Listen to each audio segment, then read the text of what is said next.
우리 지난 한 주간 지내면서 여러 가지 일들이 많았는데 특히 가장 한국 사회에서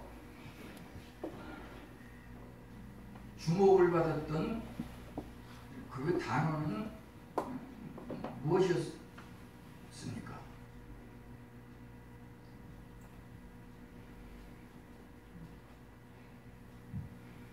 그것은 아마 검경 그 수사권에 관한 것이었을 것입니다. 대한민국 국민의 한 사람으로서 나라에 그 돌아가는 것을 무관심할 수는 없습니다. 그래서 이제 그런 것들을 때로는 하루하루, 때로는 지난밤 사이에 그런 것이 어떻게 진행이 됐을까, 이런 것들을 조마조마하게 주목하면서 나라에 돌아가는 그것을 바라보게 됩니다. 왜냐하면 나 개인이 바로 세계이고, 나 개인이 바로 나라이고, 나 개인이 바로 교회이고, 그것의 축소판이 우리 개개인 한 사람 한 사람이기 때문에 그렇습니다.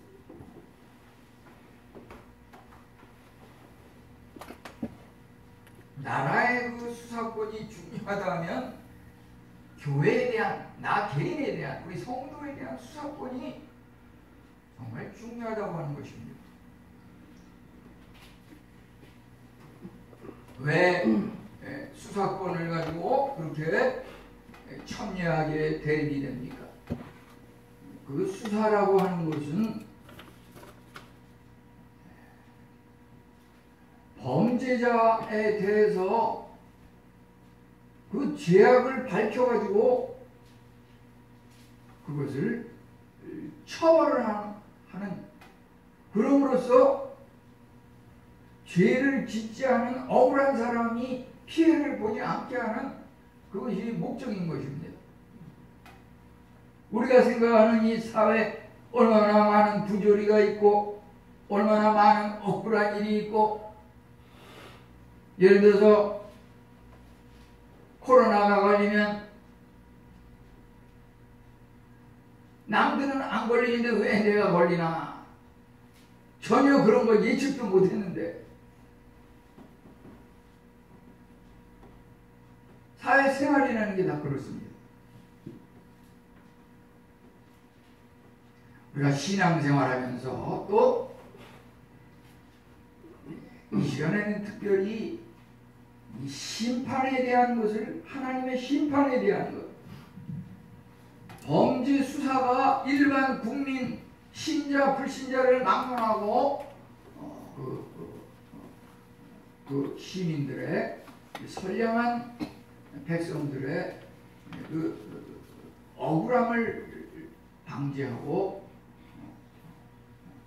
죄인을 색출을 해서 처벌하는, 그것이 하나의 목적이라고 하면, 하나님의 그 심판이라고 하는 것은 하나님의 말씀을 따르지 않는 사람에 대해서 이야기하신 수많은 내용들이 있습니다. 구약이라고 하는 것을 한마디로 이렇게 요약을 하면, 하나님의 그 말씀대로 순종하면 너희가 복을 받고, 순종하지 아니하면 심판과 저주와 재앙을 받는다고 하는 것입니다.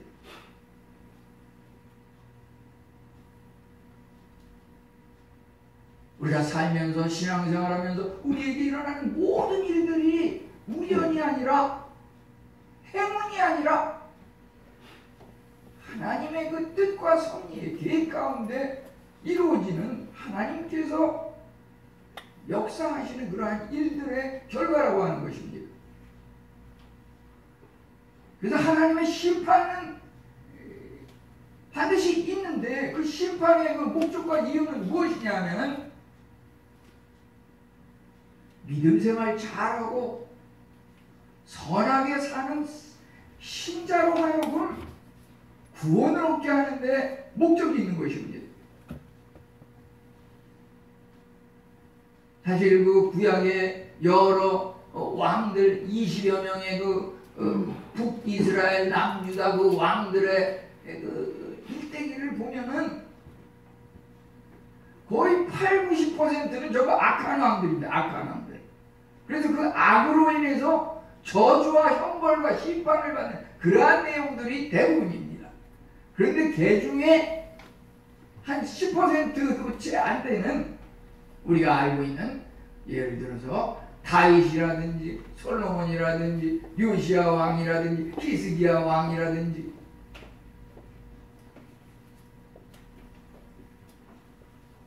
이런 왕들이 극소수가 참 모범적이고 종교를 개혁하고 우상을 철폐하고 하나님을 잘 믿고 숭배하였던 그런 왕들입니다.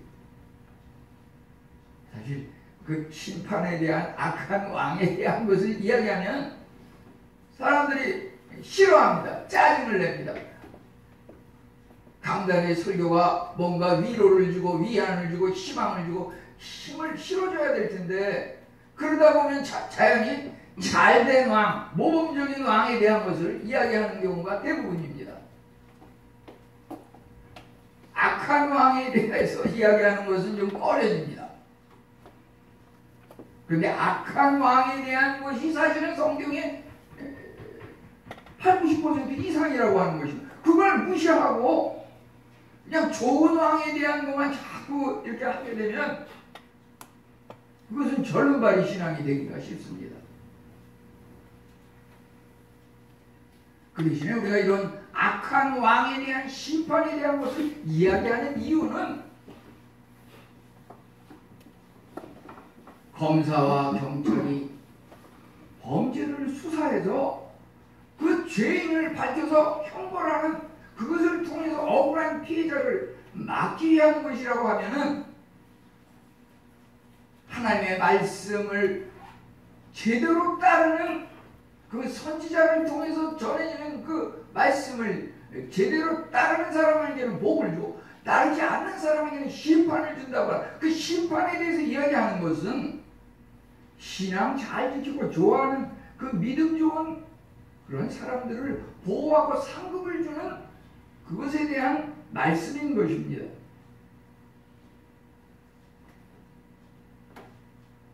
우리가 믿음 좋고 기도 많이 하고 신앙생활 잘하고 이러면 복 받고 물질 복 받고 자녀 복 받고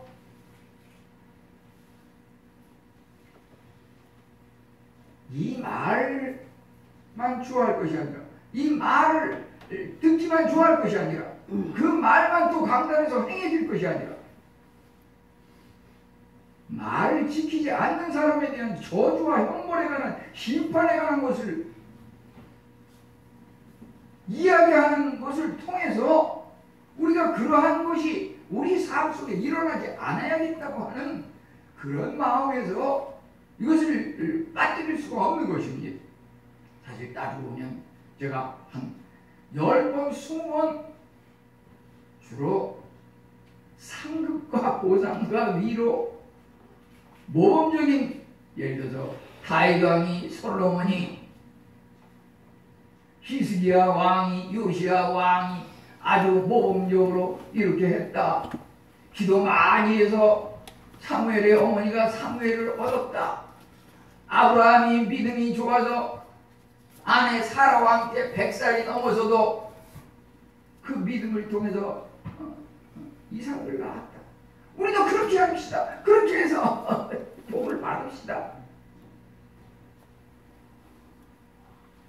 그런데 그러면서 아무리 이야기하고 또 얘기해도 우리 성도님들이 전혀 그것에 대한 감각이 없고 느낌이 없는 그런 것을 많이 보게 됩니다. 안타까운 것은 그들이 참으로 실생활에 있어서는 우리도 인간이기 때문에 아무리 성도라고 해도 인간이기 때문에 성경에 나온 대로 8, 90%의 그 악행으로 말미암아 저주와 형벌을 당하는 그런 사람이 우리 성도들 교인 중에서도 대부분이라고 하는 것입니다.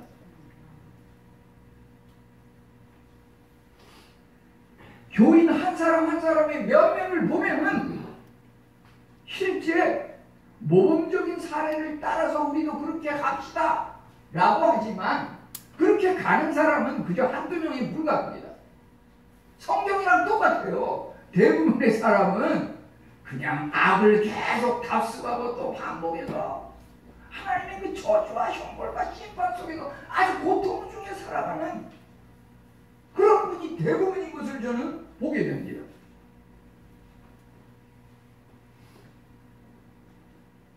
교육자의 그 아픔과 고통이라고 하는 것은 물론 제가 하나님 앞에 말씀을 불순종함으로써 당하는 그 고통과 괴로움도 있지만 우리 성도님들과 정말 그 실생활에 한 마음이 돼가지고 한 몸이 돼가지고 성도들의 아픔이 나의 아픔이 되고 성도들의 기도 제목이 나의 기도 제목이 되고 그렇기 때문에 제가 이 목회하는 것이 아프고 고통스럽고 힘들다 하는 것은 내가 하나님 앞에 물론 죄악을 범함으로써 그 고통이 있는 것이지만은 성도들이 하나님의 말씀을 따르지 않음으로 당하는 고통이 내 고통이라고 느껴질 때 거기에서 정말 목회에 어려움이 있는 것입니다.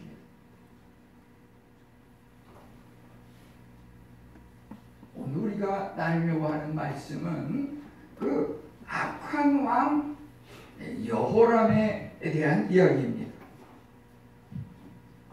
여호람 그 왕이 초기에 어떠한 성격과 왕위를 이게 받아가지고 처음에 어떻게 다스렸는지 또 그의 성품이 어떠하였는지 이제 그가 참으로 그의 가정 환경은 어떠하였으며 그 부모님과 그 자녀들이 어떠했는지 또 그가 왕을 출발한 상황과 그의 그 말년이 어떠했는지 우리는 이러한 그 여호람 왕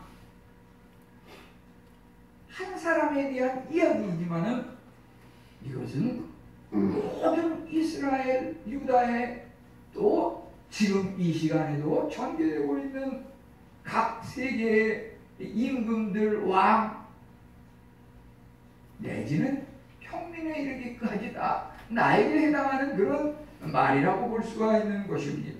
우선 여호람 왕은 초기에 참으로 탐욕과 잔인한 그런 행위가 있는 것을 보게 됩니다. 그 앞서서 4절에 보면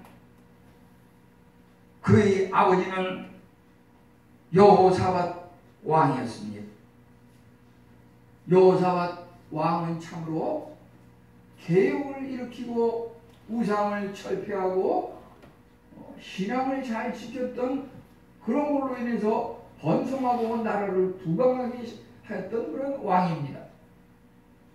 이제 여호사밧이 나이가 들어서 그의 왕권을 물려줄 그 시기가 즈음해서 어떻게 그 자녀들 많은 중에서 맏아들 여호람에게 왕위를 물려줬다고 3절에서 말하고 있습니다. 여러 자녀들이 있었는데 다른 자녀들에게는 물질과 재물과 성읍 이런 재산을 좀 후하게 주었고 그 맏아들 여호람에게는 그 재산을 덜 주는 대신에 맏아들이니까 왕위를 물려줬어요. 그래서 여호람 그 맏아들이 왕이 되었습니다. 근데 왕이 돼가지고 어떤 일이 발생했냐면 세상적으로 생각하면 무슨 그 동생들이 가지고 있는 재물과 소유, 유산 이런 게 탐이라는 것도 있겠지만 그래서 그 아우들을 모두 죽였다고도 볼 수 있겠지만 사실은 여기에는 신앙적인 문제가 있었습니다. 여호람 왕이 그 아내 아달랴라고 하는 그 아내와 결혼하는 것을 통해서 우상을 숭배하고 하나님을 거역하는 잘못된 길로 나가는 것이 그 선한 왕, 여기 지금 13절을 보면은 너보다 착한 아우들을 죽였으니, 그 아우들은 말이죠, 대부분이 그 아버지의 그 신앙을 본받아서 착하고 선한 아우들이었습니다. 그런데 그 여호람 맏아들 왕이 동생들을 죽인 것은 단순한 재산에 대한 그 탐욕이 있어서라기보다 그 동생들이 그 형 여호람 왕이 아버지의 그 신앙을 본받아서 나라를 신앙적으로 이끄는 것이 아니라 아달랴 그 아내를 통해서 들어온 그 우상에 물이 들어가지고 나라를 잘못된 방향으로 이끄는 그것에 대해서 반감을 지적하니까 그것을 반감을 가지고서 죽였다고 볼 수가 있겠습니다. 그 여호람 왕은 초기에 이렇게 잔인하고 살벌한 그런 일을 저질렀는데 그의 그 통치를 보게 되면은 11절에서 산당을 세워 주민으로 음행하게 하고 유다를 미혹하게 하였으므로 이 역대 왕 중에서 말이죠, 하나님을 믿는데 산당까지 철폐하는 왕은 좀 더 신앙이 올곧은 그런 왕이고요. 다 개혁하고 다 없앴는데 산당은 철폐하지 않고 산당에서 예배드렸다 하는 것은 그것은 뭔가 잘못된 것이 있는 겁니다. 왜냐하면 그 산당이라고 하는 것은 산에다가 그 우상을 모셔놓고서 거기다가 절을 하는 것이었습니다. 그런데 여기서 산당을 세워서 주민으로 음행하게 했다. 산당에서 무슨 음행이 있었냐면은 거기에 그 바알신과 아세라신을 모셔놓고서 그 우상에게 절을 하고 경배를 했는데, 바알신과 아세라신이라고 하는 것은 풍요의 신이고 다산, 자손들을 많이 번창하게 하는 그런 다산의 신, 그걸로 인해서 탐욕과 음행이 일어나는 그러한 일들을 산당 성전 내에서 하였던 것입니다. 이러한 그 잘못된 그 이방 우상 숭배는 왜 이것이 여호람 왕에게 들어왔냐면 그 아내 아달랴를 잘못 만나가지고서 그 아내가 불신자였습니다. 그 아달랴는 그 어머니와 아버지가 누구였냐면은 북이스라엘의 아합 왕이 아버지였고, 어머니는 또 이방 이세벨이라고 하는 아주 잔인한 그런 여인이었습니다. 원래 그 남유다의 여호사밧 왕이 종교개혁을 일으키고 하나님을 잘 믿었다고 하는 것은 그 여호사밧 왕 그 이전까지는 북이스라엘과 남유다가 전쟁의 그 냉전 상태에 이렇게 있었습니다. 그렇지만은 이제 여호사밧 왕이 나라를 잘 다스리고 남북이 서로 융화 정책을 쓰는 것을 통해서 남쪽과 북쪽이 문화 교류가 오가면서 이제 남쪽 유다가 북쪽 이스라엘과 결혼까지 하는 그 정략 결혼을 하는 그러한 일들이 많았습니다. 그러다 보니까 남쪽 유다의 그런 순수 신앙이 북쪽 이스라엘의 그 아합 왕과 이세벨을 통해서 전해 내려오는 그 자녀 아달랴를 통해서 그 우상 숭배가 전해져 내려왔던 것입니다. 그 이세벨이라고 하는 사람은 참으로 잔인한 사람이지요. 아합도 그렇습니다. 그들이 그 나봇의 포도나무 그것이 탐스러워서 그것을 차지하려고 그러는데 나봇이 그것을 주지 않으려고 하자 이세벨이 가가지고서 그 나봇을 죽이는 그러한 일을 서슴지 않고 함으로써 또 엘리야 선지자를 또 죽이고 탄압하려고 해서 엘리야 선지자가 이세벨의 그 살해하려는 그것을 피해서 로뎀나무 아래서 너무 힘듭니다. 차라리 죽여주십시오.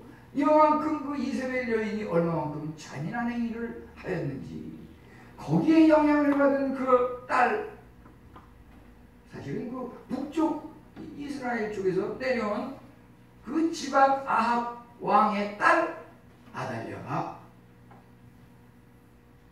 남쪽 유다의 그 여호사밧의 좋은 신앙을 물려받은 그 여호람 왕과 결혼을 했는데, 결혼을 하다 보니까 이 여호람 왕이 아합과 이스라엘의 딸 아달랴에게 물이 들어가지고 우상숭배에 빠졌던 것입니다. 그래서 여러 가지 잘못을 범했는데 어떤 잘못을 범했고 어떠한 일이 벌어졌는지 그것이 오늘의 이야기인 것입니다.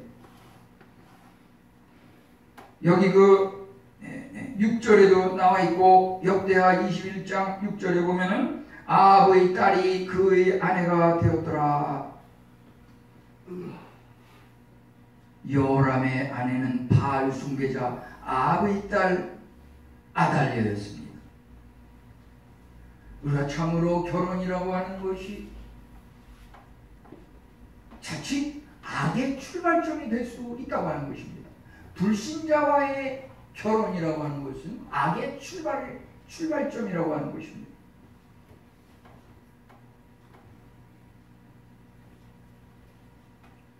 우리가 참으로 세상에서 가장 무서운 재앙은 뭐냐면 불신 배우자와 결혼하는 그것이 가장 세상에서 저주스러운 재앙이라고 하는 것입니다.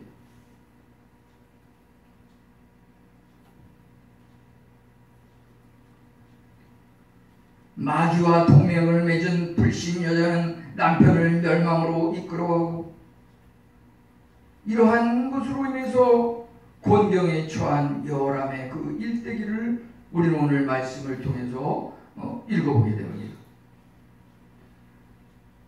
참으로 여호람 왕은 하나님 보시기에 악을 행하였는데 그것은 아버지 여호사밧을 그 신앙을 본받기보다 아내의 그 우상숭배를 따라서 그렇게 된 거라고 볼 수가 있겠습니다. 여호람은 참으로 하나님에 대한 봉사를 버리고 이방신 우상숭배를 장려하였습니다. 11절에 보듯이 산당을 세워가지고 그곳에서 음행을 저지르는 우상숭배의 관습을 사람들에게도 조장하였습니다. 우리 젊은이들의 경우는 이러한 것이 친구를 사귀는 데 있어서 친구를 잘 사귀어야 된다, 이런 교훈을 얻게 됩니다.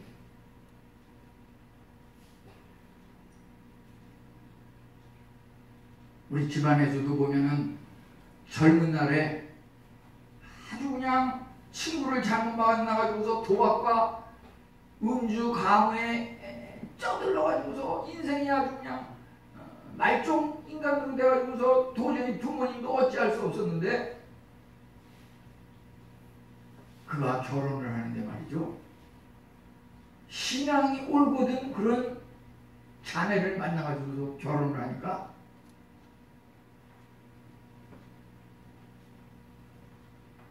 아주 그 신앙이 과거 어렸을 때 그 믿음이 다시 살아나면서 하나님께서 그를 통해서 그 가족을 통해서 귀하게 쓰는 것을 보았습니다.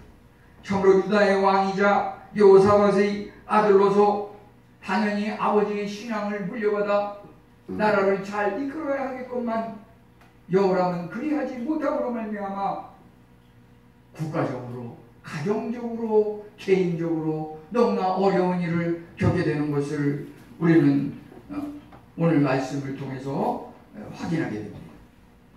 이제 여기 특별히 이제 중반부에 들어서서 나누고 싶은 말은 12절에 보면은 선지자 엘리야가 여호람에게 글을 보내어 이르되, 이 엘리야 선지자가 왕에게 편지를 보냈어요. 편지글. 그 편지글의 내용은 사실은 그 앞에 나오는 1절부터 11절의 내용을 품고 이제 그 후에 있을 그런 잘못을 지적하면서 그러한 잘못이 계속 반복됨으로 말미암아 그것이 변화되지 않으면 이러이러한 일이 심판이 이루어질 거라고 하는 그것을 이 엘리야 선지자가 여호람 왕에게 이야기하고 있는 것입니다. 그들이 참으로 13절에서 오직 이스라엘 왕들의 길로 행하여 그 여호람이 말이죠. 이 말은 6절에서도 똑같이 나오고 있습니다. 그 여호람이 이스라엘 왕들의 길로 행하여 이 이스라엘 왕들의 길로 행하였다고 하는 말은 바로 아합왕처럼 우상숭배 거기에 빠져들어서 하나님을 거역했다고 하는 그런 말입니다. 참으로 여호람 왕은 그 아버지 요사밧과 그 할아버지 아사 왕이 행했던 여호와를 경외하고 종교개혁을 한 소원을 버리고 이스라엘의 대부분의 여러 왕들이 갔던 길, 바알과 다른 우상을 숭배하는 그러한 길을 감으로 말미암아 유다 백성의 온 집을 타락시키고 아합의 집과 같은 이사벨과 같은 그런 영적인 범행을 저질렀던 것입니다.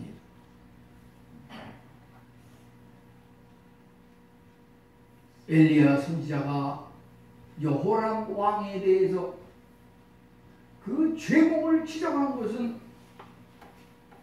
이스라엘 왕들의 길을 행한 것에 대한 지적이었고 또 하나는 살인죄에 대한 지적입니다. 살인죄에 대한 지적.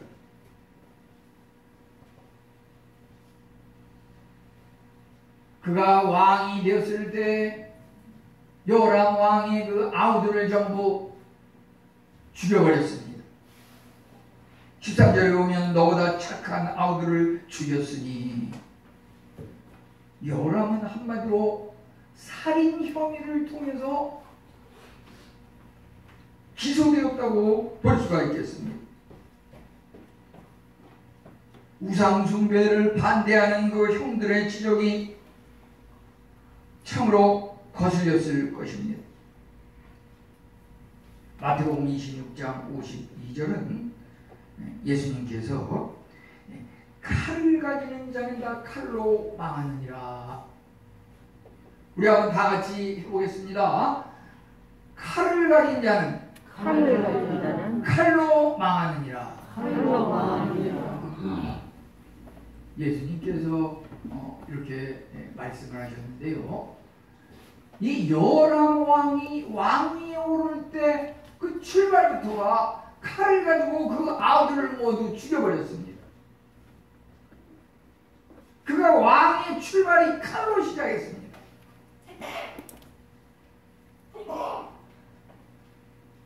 그의 그 마지막은 참으로 창자의 그 몹쓸병이 도저히 고치지 못하는 창자의 몹쓸병이 생겼는데 나중에 죽기 직전까지 2년 동안 아주 도저히 그것이 감당할 수 없어서 창자가 튀어나올까봐 배를 움켜쥐고 사는데 끝내는 그 창자가 몸 밖으로 튀어나와가지고 심히 고통 중에 죽었다고 하였습니다. 성경에서는 그러한 일들이 벌어진 것에 대해서 여호와께서 여호람 왕을 치심으로 이렇게 말하고 있습니다. 하나님께서 그 왕을 치셨다고 하였습니다. 말년에 하나님께서 여호람 왕을 치셨습니다. 여기서 하나님께서 치셨는데 그것이 무슨 칼로 망한 거냐 이렇게 생각할 수도 있는데 그게 아니고요. 이사야서 34장 5절에 보면은 여호와의 칼이라는 말이 나오고 있습니다. 여호와의 칼. 이사야 34장 5절. 이 여호와의 칼이라고 하는 것은 심판하시는 칼입니다. 하나님을 존경하는 자는 존경하고 하나님을 버리는 자는 하나님께서 가차없이 버리시는 여호와의 칼로 치시는 그 심판의 칼입니다. 여기서 하나님께서 여호람 왕을 치셨다고 하는 것은 심판의 칼로 치심으로 그가 도저히 고칠 수 없는 창자의 불치병이 걸린 것이고, 개인적으로 그럴 뿐 아니라 이제 그 가족들, 그 자녀들과 아내들이 전부 이웃나라 블레셋과 아브라함의 침략을 받아서 전부 약탈당하고 노예로 끌려가고 나라는 참으로 비참한 상황에 처하게 되는 것을 보게 됩니다. 이 19절, 18절, 19절, 20절에 나오는 그 여로함 왕의 그 최후를 보면은 그 여호람 왕의 그 비참한 최후는 여호람 왕의 그 장모였던 그 아내의 어머니였던 이세벨의 죽음을 연상시킵니다. 이세벨이 어떠하였습니까? 성경에 나오는 인물 중에 그렇게 비참하게 죽은 사람이 또 있을까요? 이세벨 여왕은 남편 아합 왕이 나봇의 포도나무를 탐이 나서 나봇을 죽이려고 했지만은 그것이 뜻이 이루어지지 않자 아내한테 어려움을 이야기하니까 그 이세벨이 아니 뭘 걱정하세요? 그 간단한 문제지. 저한테 맡겨주세요. 그러니까 그 군사들을 동원해가지고 헛소문을 퍼뜨려가지고서 그 나봇을 그냥 죽여버리는 그러한 일을 범했고, 아까도 얘기했듯이 엘리야 선지자를 갖다가 죽이려고 끝까지 추적을 하고 이러한 일을 범하니까 뭐라고 하나님께서 선지자를 통해서 예언시켰냐면, 이세벨로는 참으로 네가 죽을 때는 개가 너의 피를 핥아먹을 거다. 그런 예언들 말이죠. 그 이세벨이 창밖으로 그 몸이 던져져 가지고서 바닥에 떨어져 죽었는데, 그때 개들이 와서 그 시체를 먹었다고 그랬어요. 왕과 왕비쯤 되면은 무덤에, 왕손의 무덤에 매장이 되고 자손들이 와서 초문을 하고 뭐 이런 뭐가 있어야 되는데, 길거리에 내던져져서 지나가는 개가 피를 핥아먹고 그 살을 뜯어먹는 그 시신의 행방을 알 수도 없는 그 얼마나 비참한 최후입니까? 그 여호람 왕이 아버지 그 신앙을 본받았으면 이러지 않을 텐데, 불신 우상 숭배하는 아내 아달랴의 그 우상 숭배의 사상을 본받음으로 말미암아 그 말년에 이렇게 비참한 죽음을 맞이하게 된 것입니다. 아비 바른 길을 여호람은 버렸습니다. 아버지의 신앙을 따르기보다 바알신을 숭배하는 부인의 말을 따랐습니다. 우리가 구약의 그 계명 율법을 이야기하면 10가지 계명을 말하는데 뭐든지 제1계명이 굉장히 중요한 것입니다. 나 외에 당신을 두지 말라 이렇게 말씀하십니다. 우리가 하나님을 믿을 때 하나님 유일신 사상이 중요한 것입니다. 이것이야말로 마태복음 6장 33절에 나오는 너희는 먼저 그의 나라와 그 의를 구하라. 그리하면 이 모든 것을 너희에게 더하시리라. 우리가 바알신, 아세라신, 그것은 가나안 농경사회에서 농사를 잘 지어서 삶이 풍요로운 이러한 것들을 기원하는 그 당시의 그 지역 사람들의 그런 종교 사상이었지만, 지금 우리가 생각하면 바알신, 아세라신 그것이 어떠한 것입니까? 하나님을 저버리고 유일신 하나님을 숭배하지 않고 세상과 짝하는 그러한 그것은 바로 바알신 아세라신 세상의 탐욕과 정욕, 오직 물질적 풍요만을 바라서 하나님을 저버리고 바알을 숭배했다고 하는 거예요. 세상의 탐욕은 무엇입니까? 하나님을 섬기는 예배를 계명해서 안식일을 거룩히 지키라 그러는데 그것을 말씀대로 지키지 아니하고 세상과 짝해서 세상의 쾌락을 즐기고 행복한 그러한 옛습관의 즐거움에 빠지고 이러한 것들이 바로 다 하나님 외에 다른 신을 숭배하는 바알신 아세라신을 숭배하는 그런 사상이라고 하는 것입니다. 이 신앙이라고 하는 것은 결코 부모가 잘 믿는다고 해서 자식도 저절로 잘 믿는 것은 아닙니다. 평생을 신앙을 체크하면서 부모로서 혈육의 부모뿐만 아니라 신앙의 어버이로서 자녀들을 돌보고 양육해야 하는 것입니다.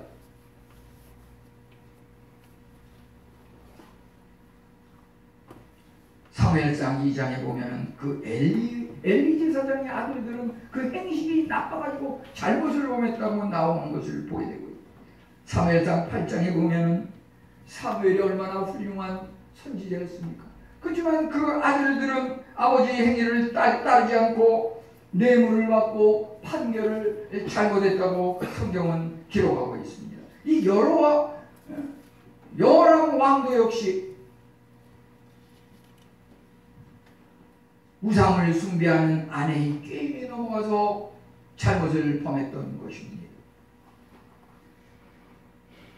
하나님께서 엘리야 선지자를 통해서 예언케 하신 그 잘못에 대한 지적과 그것이 회개되지 않을 경우에 그것으로 인해서 이러한 일이 이 말이라고 하는 그 심판 예언이 그대로 이행되는 것을 16절로부터 20절에서 우리는 보게 됩니다. 우선 참으로 그 유다 나라에 하나님께서 그것을 주장하셨습니다. 하나님께서 블레셋과 아라비아 나라를 주장하셔서 그들 나라로 하여금 마음을 감동시키셔서 유다를 침략케 하셨던 것입니다. 우리가 처음으로 이러한 것들이 어떻게 보면 마귀의 역사라고 볼 수 있겠는데요.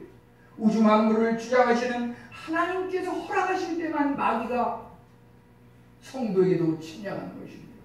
우리가 잘 믿는데 왜 갑자기 하루아침에 나에게 이러한 불행한 일이 일어납니까? 전쟁과 물질적인 시험과 질병과 고난과 여러 가지 각종 실패. 하나님께서 주장하시고 하나님께서 우리에게 깨달음을 주기 위해서 일어나는 일들입니다. 그것이 그대로 방치될 경우에 나만 잘못되면 그만인 줄 알지만 결코 그것이 아닙니다. 가족들에게도 큰 재앙, 그냥 재앙이 아닙니다. 큰 재앙을 가져옵니다. 여호람 한 사람으로 인해서 이웃나라 블레셋과 아라비아 사람들이 침략함으로 왕궁의 모든 재물과 재산과 아들들과 아내들을 탈취당하고 침략당하고 최악의 그런 일이 벌어졌습니다. 개인적으로는 못 고칠 병이 이제 18절과 19절에 보면 여호와께서 그를 치셨다고 하였습니다. 여호와께서 치시니까 병이 낫지 않고 창자가 밖으로 빠져나와서 심한 병으로 죽게 되었다고 하였습니다. 우리는 이러한 말씀을 통해서 출애굽기 15장 26절 우리가 여호와의 말을 듣고 순종하여고 규례를 지키면 너에게 그 어떠한 병도 생기지 아니하리니 하나님 여호와는 치료하시는 여호와임이니라. 너희를 치료하는 여호와임이니라. 우리 한번 다 같이 해보겠습니다. 치료하는 여호와, 치료하는 여호와, 치료하는 여호와, 치료하는 여호와. 우리 말씀은 말이죠. 그 질병을 주시는 이도 하나님이시고 치료하는 이도 하나님이시라는 말입니다.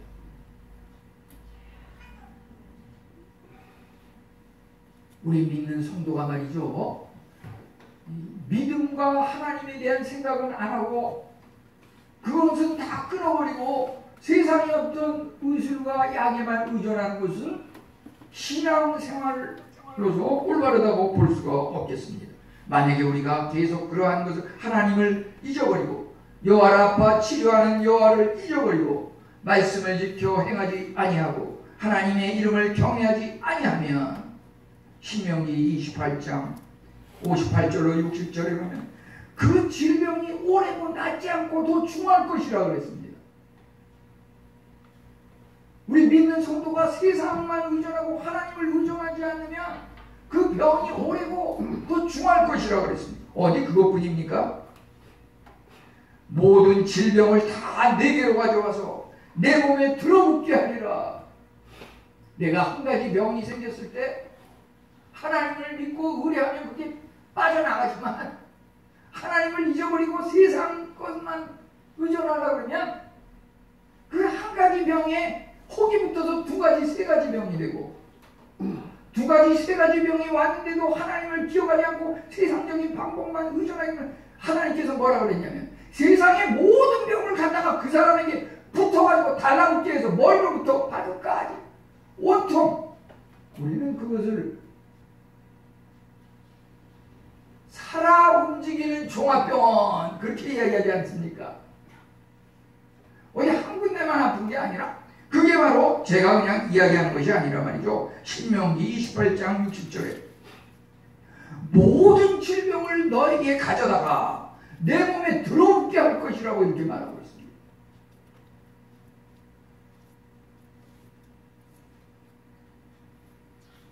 그는 참으로 이제 결론적으로 죽을 때 우리는 어떠한 평가를 받아야 합니까? 아끼는 자 없이 세상을 떠났으며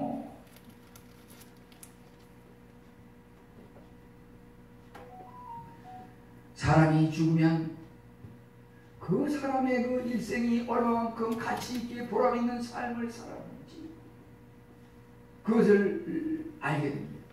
참으로 많은 종객이 와서 그 사람의 죽음을 애통해하고 눈물을 흘리면서 이렇게 서운해하는 사람이 있는 반면에 그 사람 참 잘 죽었다. 빨리 죽었으면 좋았는데 잘 죽었다. 그게 바로 여기에 나오는 그 아끼는 자 없이 세상을 떠났다고 하는 말입니다.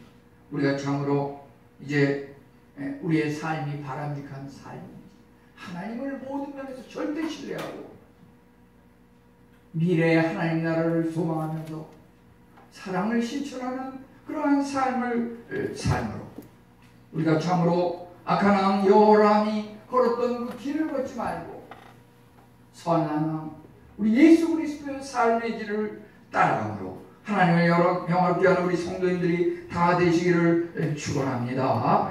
하나님 감사합니다. 악한 왕 여호람의